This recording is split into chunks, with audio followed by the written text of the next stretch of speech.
Well, we are live. Welcome. And this is lunchtime with Emily and Kathleen. Emily is a certified tax coach and a CPA. And we are here to help uplift and shed light on new entrepreneurs that are coming into this business of network marketing and online marketing. And we'd love to welcome our guest today, Lynda Cromar, who has been in this for a while now, right, Lynda? Yeah, about 5 years online. Yeah. And she has some a lot of wisdom to share, some pitfalls that that to avoid, and some things that can help you. So, Lynda, hear a little bit of about what kind of got you into this to begin with. Oh, wow. Well, the online part or the network marketing in general? Yeah. I think I've been involved with network marketing just about all of my adult life, actually. About everybody says, well, I started out in Amway, and I did too. I started out in Amway. And one thing I just did recently, which is kind of fun, is I found some of the old tapes that I used to have from Amway. And, the mindset is so important, and I didn't value that when I was first starting out because I didn't realize how important it was. Oh, wow. So, Amway, way back. Yes. 74, I think. Some of them. Yeah. I know. I was pitching to one of my daughter's friends. I said, oh, please, can I write on a napkin, draw some circles? I said, I've never done that. I said, I don't even know what I'm drawing here, but just let me draw some circles. Oh, yeah. You folks all talk about all of that. I really. Oh, yeah, we did the circles. We didn't have internet back then in 74. So my goodness, then so you've been online for About 5 years, yeah. Wow. So share some of that wisdom with us. Share us your story. Give us a little background on you then in terms. Oh, yeah. Well, I started out with, I'm not going to name the company because it's still a viable company.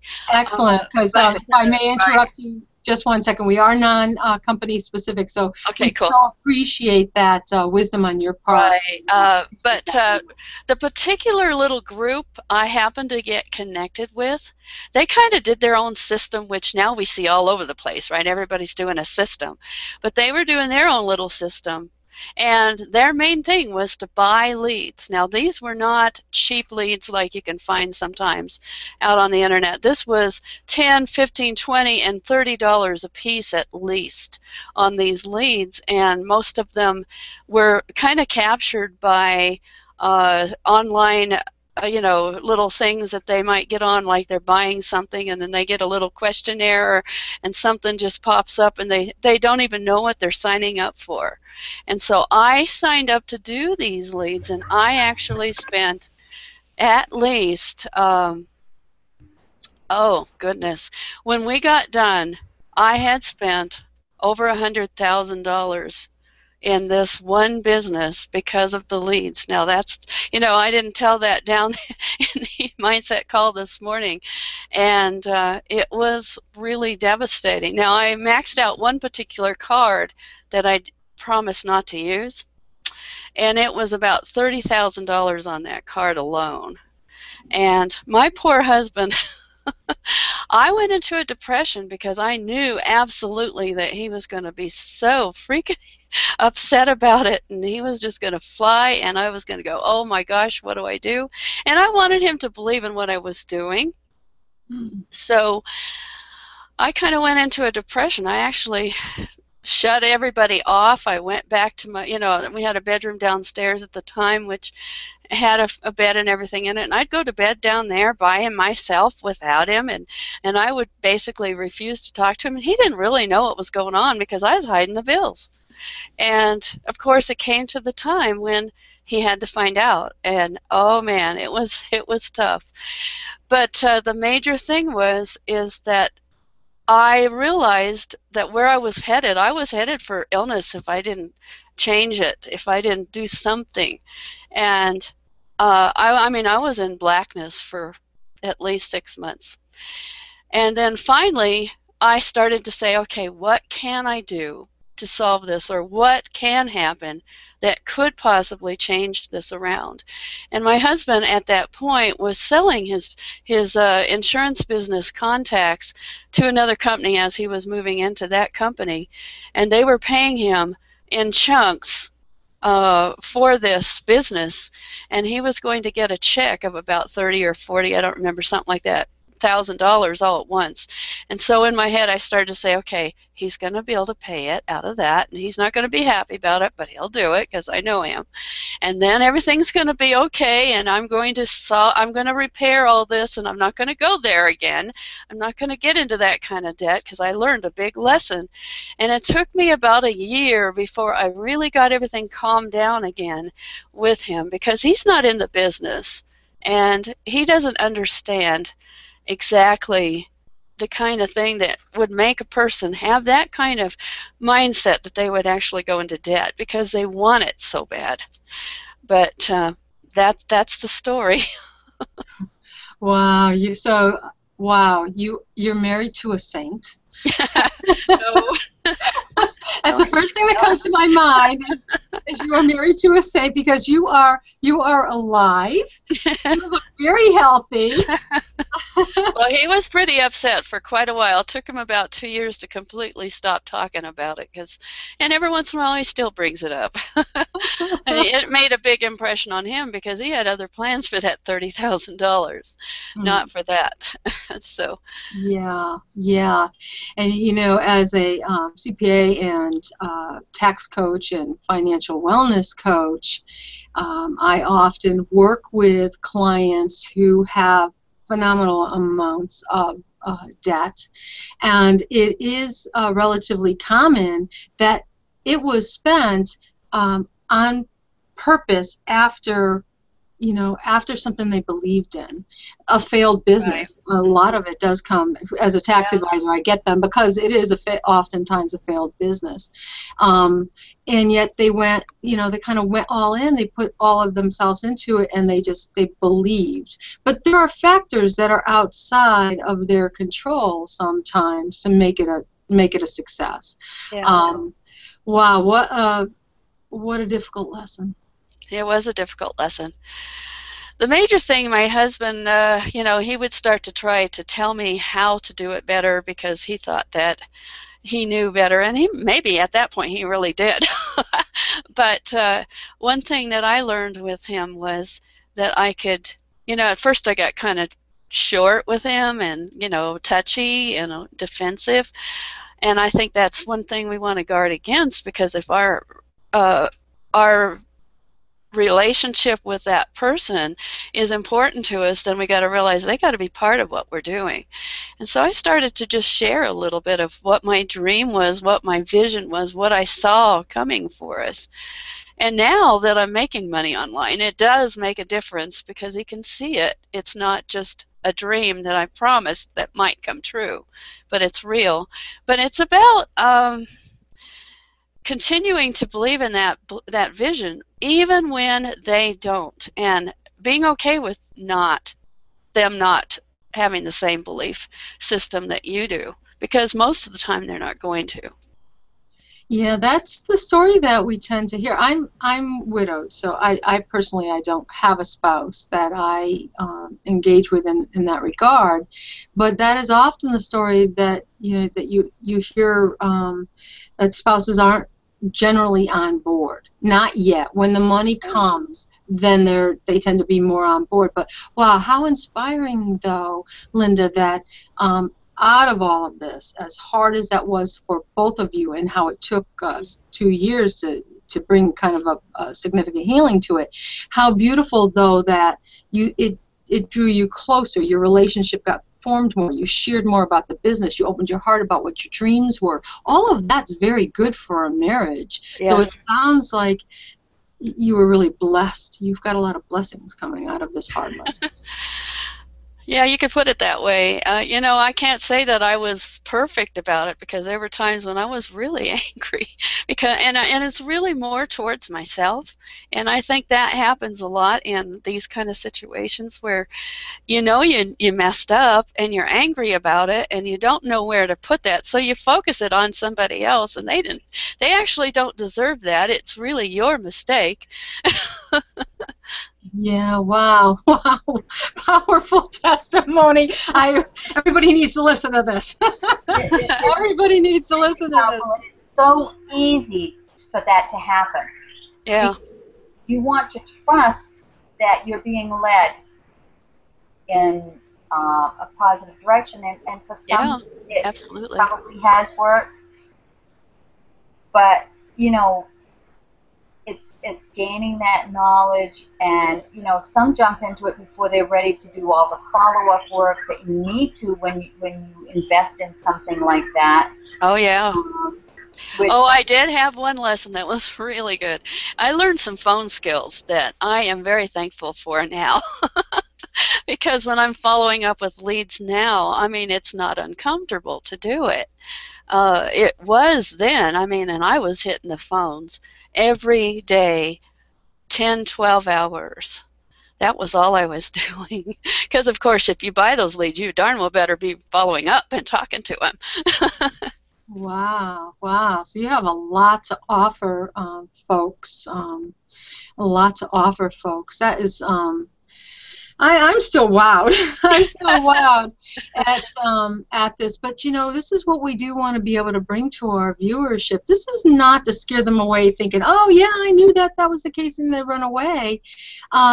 It's a word of caution that you can fall into these pits, and to be reasonable and don't do that. You know, some of us have to learn by our own mistakes, but many others can learn from other people's mistakes. Right. We've all made our mistakes. That's one thing we see in the industry, right, Lynda? Yeah, absolutely. Well, then the next step was, okay, how do you do this without spending money? And then I got on social media, and here I am today.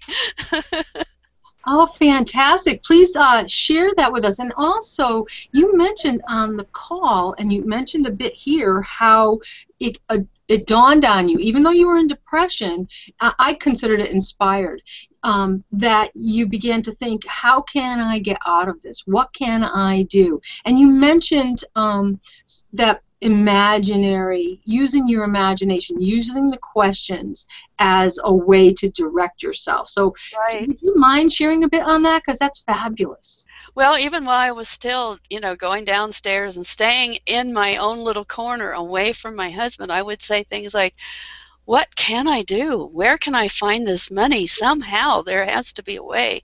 And eventually it just popped in my head that he was going to get that money, and I knew that he wouldn't like it, but I also know that he is the kind of person, he's always managed the money better than me, and I'm getting better and better at that, but at that point I was not a good money manager. And so it was at that point that I said, okay, it's got to be from that, and I've just got to be okay with the flack that's going to come out of it. Yeah, but that also guided you to the social media. Would you think that that line of questioning put you onto social media?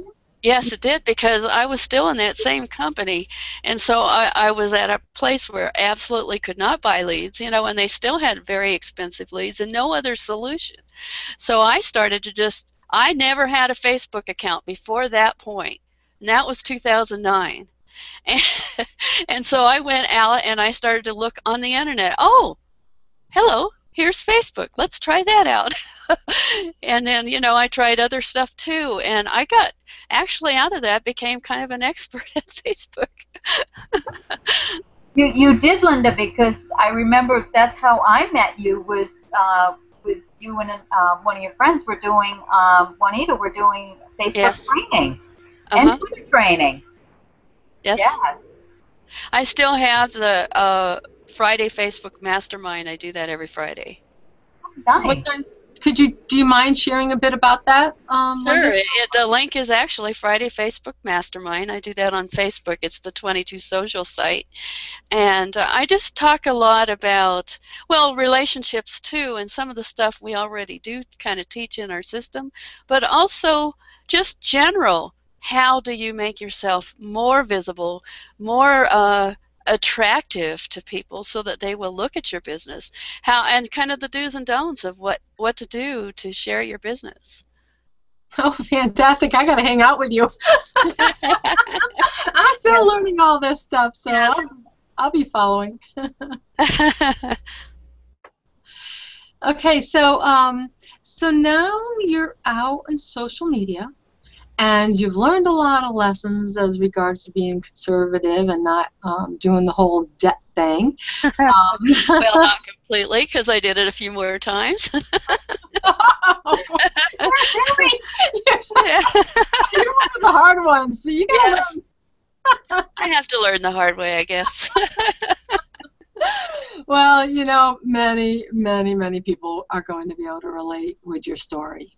You know, that's the thing. And if we can help anyone learn, that is really the great thing. So tell me now, because Kathleen is a big one. Kathleen is usually the one who's always talking about imagination and getting in there and start creating it. Tell us, if you don't mind, tell us a little bit about what you do there.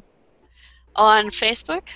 No, just in terms of how do you utilize your questioning, your imagination to be able to create more of the proactively where you want to go with your business.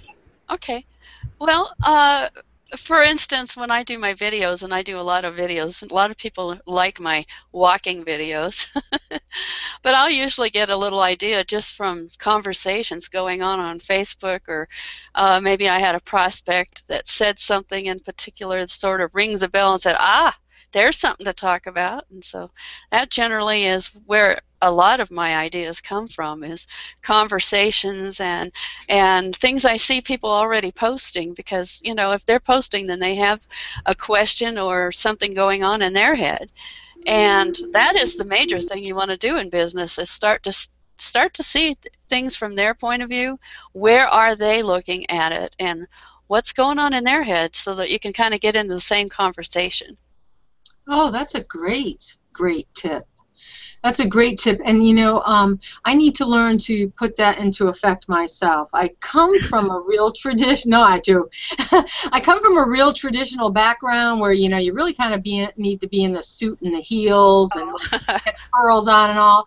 And you know, I have a home-based business now. I'm really a lot more casual. I really got to just let go of whatever the supposed image is supposed to be. Oh yeah, I can talk hours on that.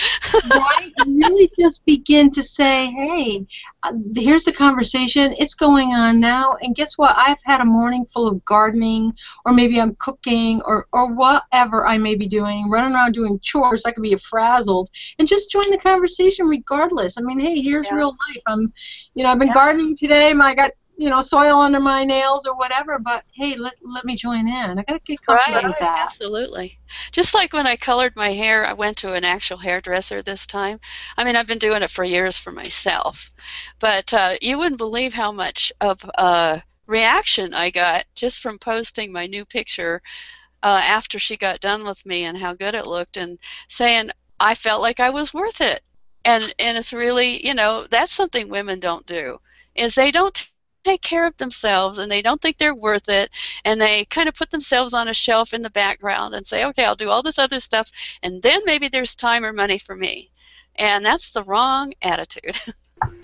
It really is. And coming from that profession, I see how many women do put themselves on the back burner, Lynda. Yeah. And, you know, but then you not only have put your outward physical appearance, but then you also begin to put your internal spirit on hold. Yes, you do. And then you begin to question your self-worth. You know, there's just so many other things that follow that line of thinking. So you're wise to go out. Women are wise to go out and take care of themselves occasionally, and and get that feeling of how good it feels to. And it doesn't have to be real super expensive. No, it doesn't. Getting a massage or just getting your nails done or, you know, a makeover once in a while or just some fun thing, just so that you feel like you're worth it. Absolutely.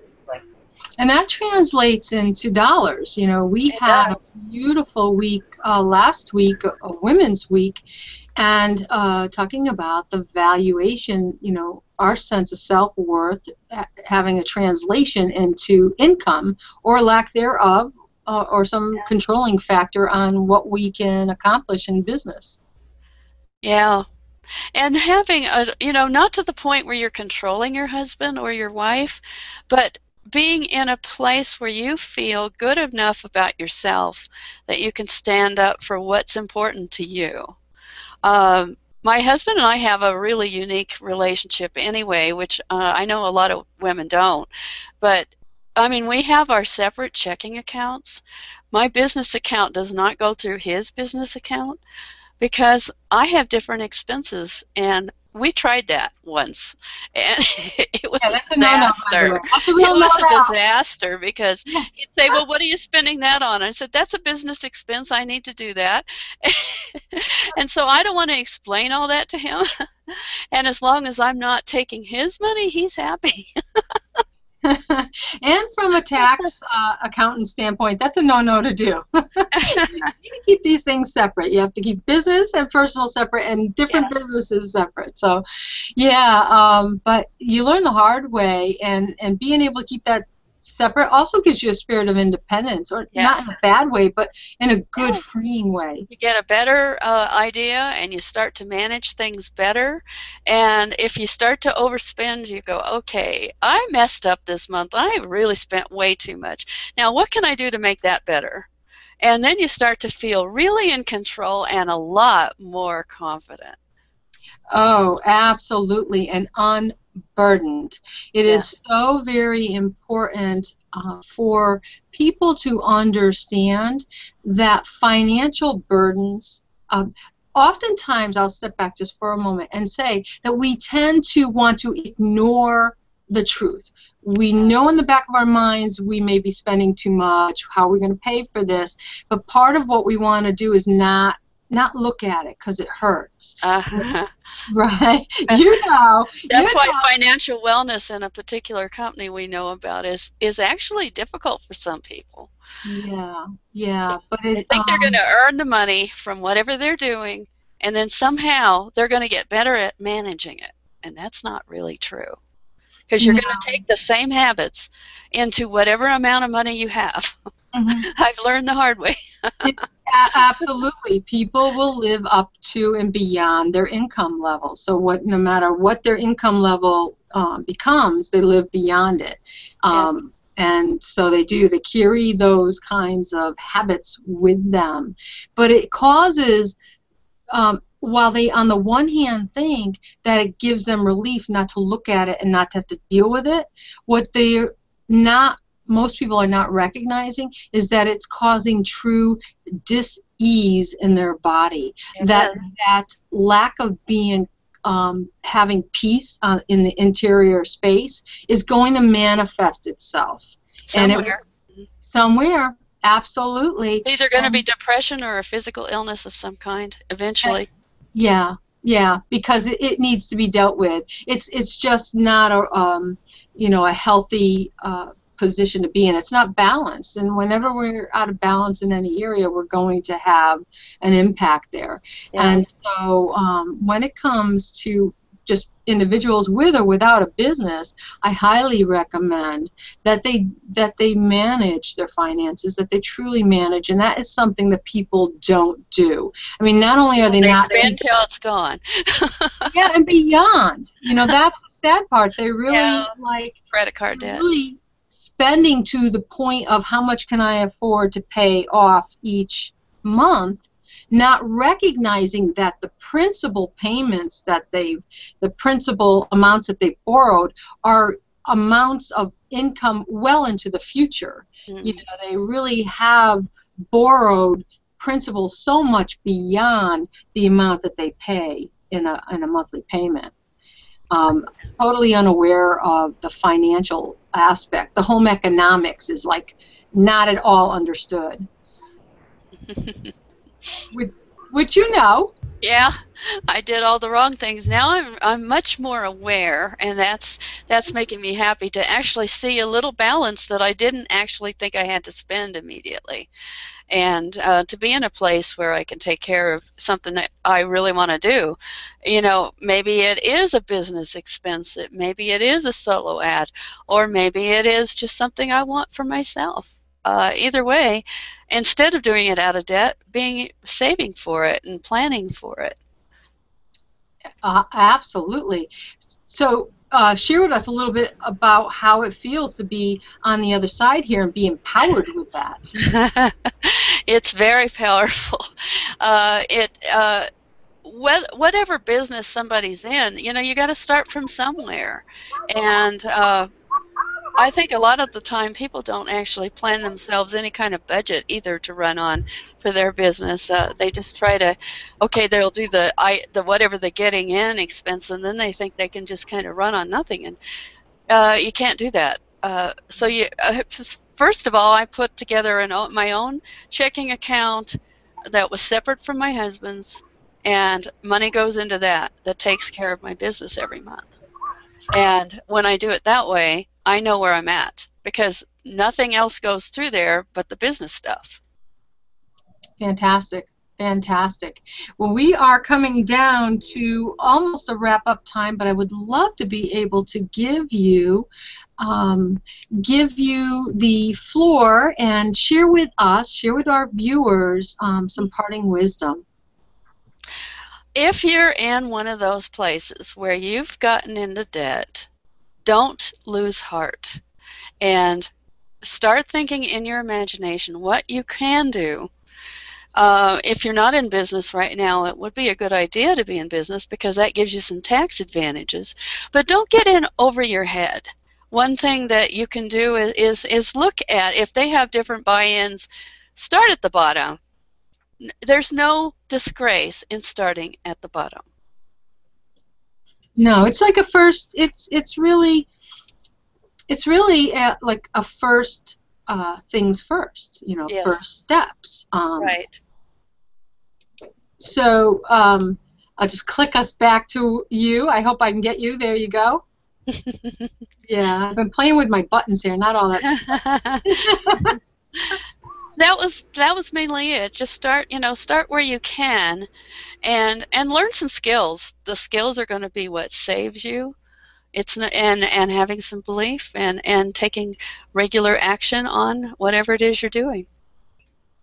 Wow, fantastic. I just think that's such wise wisdom that you just shared there, Lynda, because you do have to, none of us come into this with all the knowledge, and if we don't have that foundation, and that's the part that sometimes in all the excitement gets left out, is that you have got to build that solid foundation. Yeah. Of knowledge and mindset, and just kind of get to know the industry. Yeah. And then you can expand into some of these other avenues and ways of getting customers and all of that, but don't sell the farm to get there to begin with. Don't mortgage the house. Don't sell everything in the house thinking you have to do that. I don't think it's necessary. And that's the whole thing, is because this does have a low entry point, and you can, with good wisdom and good guidance, begin to make that money with that small investment. Yeah. Ladies, fantastic. Lynda, thank you very much for rearranging your schedule. After I heard you on the call this morning, I'm like, I gotta get in touch with this woman and see if she can come on. Wow, such amazing value. This is so our heart to share, for Kathleen and I to share such wisdom with our viewership and have them come in with more knowledge, more understanding, and hopefully avoid some pitfalls and just get this great proactive advice to go forward and go directly into success. Thank you again, Lynda, for joining us. And we'll say goodbye to our viewers. So have a great day. Peace, everyone.